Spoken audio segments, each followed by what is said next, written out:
Баткендеги окуя баарыбызды түйшөлттү. Азыр парламент жабык карадык. Мен эки нерсеге көңүл бурдум жабык жыйында.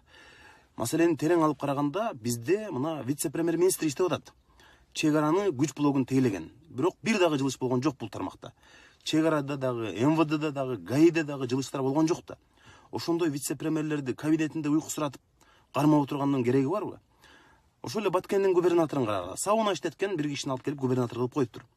Негизги талап кыргыз өкмөтүндө шайлоодо жакшы иштеп берди же келаткан шайлоодо иштеп берет деген бизде критерий болбош керек. Мына ушундан биздин эң чоң кемчилигибиз кетип атат. Дипломатияны өздөштүргөн, эми ушундай кишилер бизде азыр кошуналар менен барып, Өзбекстан болобу, Тажикстан болобу тең ата сүйлөшө алабы? Ошон үчүн мына сыртта болсо дагы профессионал уул кыздарыбызды ушундай кызматтарга коюш керек. Шайлоодо иштеп берди деген башка талап болбош керек. Ошондо бизде мындай тең ата сүйлөшүп кошуналар менен чек ара маселесинде, башка маселеде мындай жылыш болмойт.